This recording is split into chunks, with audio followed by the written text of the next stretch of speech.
Cette histoire est dédiée à la petite Leïna Barchechat, apparemment une très grande fan des histoires de Shabbat.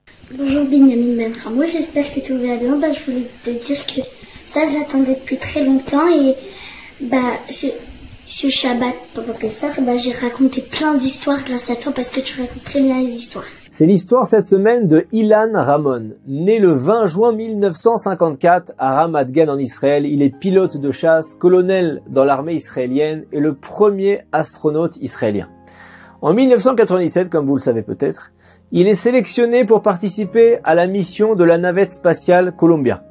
À cette occasion, il rencontre le professeur Yosef, qui est responsable des expériences scientifiques pour lesquelles Ilan a été envoyé dans l'espace et qui supervise l'équipe de scientifiques restée sur la Terre ferme.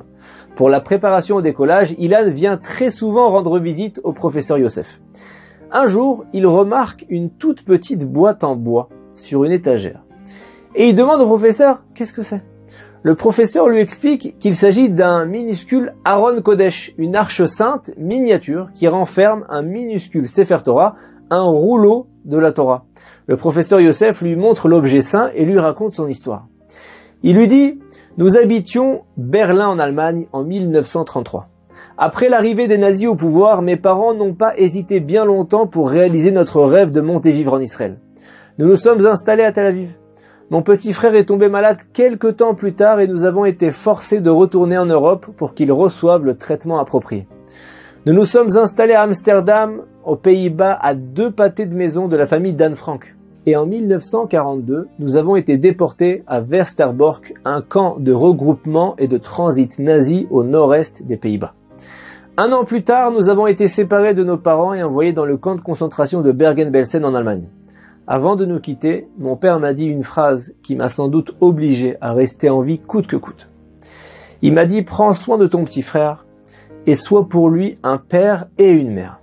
On a été affecté au travail dur de couper le bois alors qu'on n'avait le droit qu'à 5 mm de pain dur et un bol de soupe claire par jour.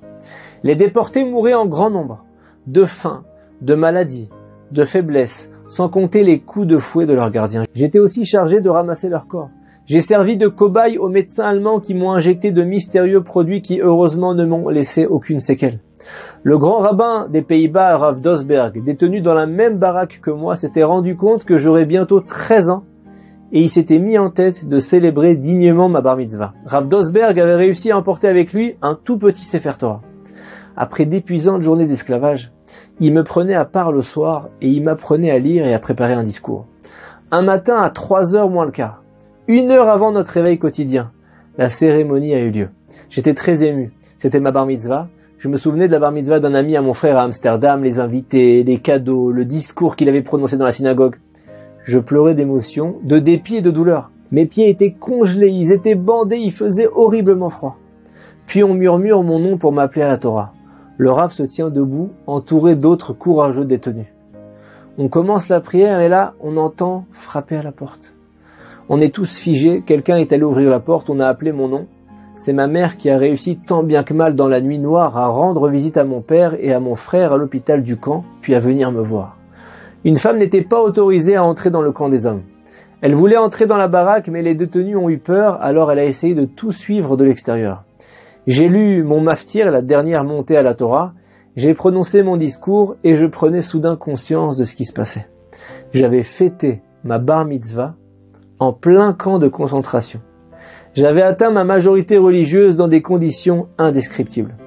On m'a offert une tranche de pain avec un bout de saucisse, un morceau de chocolat et un jeu de cartes miniatures.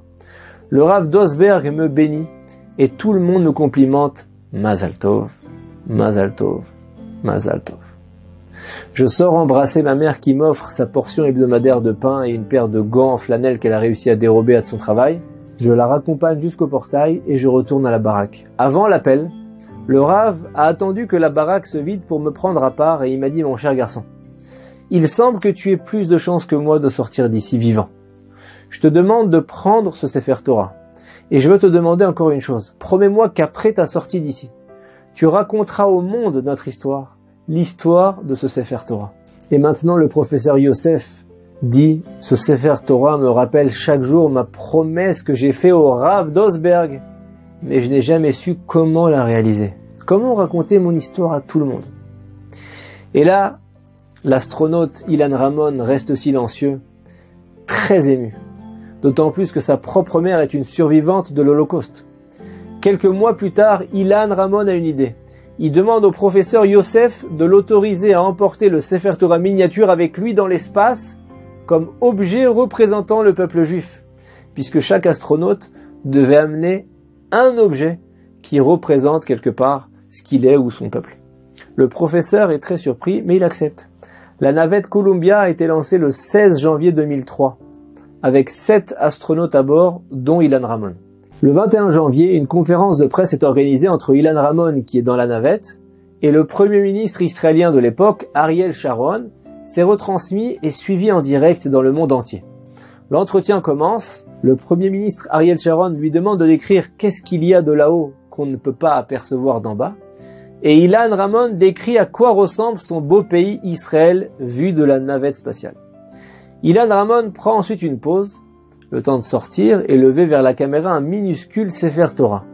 Il raconte brièvement d'où il vient, ainsi que son émotion et sa fierté de l'avoir avec lui dans l'espace. Il dit au monde entier, ça représente plus que tout. La capacité du peuple juif à survivre. Des périodes horribles, des jours noirs pour atteindre des périodes d'espoir et de croyance en l'avenir. À ce moment-là, le professeur Yosef réalise que sa promesse au Rav Dosberg, depuis les camps de concentration, a été réalisée et d'une façon énorme, une échelle gigantesque. La navette a passé 16 jours dans l'espace et en rentrant dans l'atmosphère, suite à un dysfonctionnement, la navette s'est désintégrée et tous ses membres d'équipage ont péri. Évidemment, le Sefer Torah a aussi disparu. Lorsque Neil Rubinstein, un homme d'affaires qui habite aujourd'hui à Modine, apprend l'histoire de ce Sefer Torah, il ressent un malaise comme si l'histoire était restée coincée quelque part. Et il se dit, il y a un juif qui, durant les plus sombres moments de l'humanité, a fait don de soi pour préparer un jeune juif à sa bar mitzvah. L'histoire ne doit pas s'arrêter là. Et donc, qu'est-ce qu'il fait? Il décide de recréer ce mini Sefer Torah. Il récolte des fonds de donateurs du monde entier et recherche un sofer, un scribe capable d'écrire d'aussi petites lettres.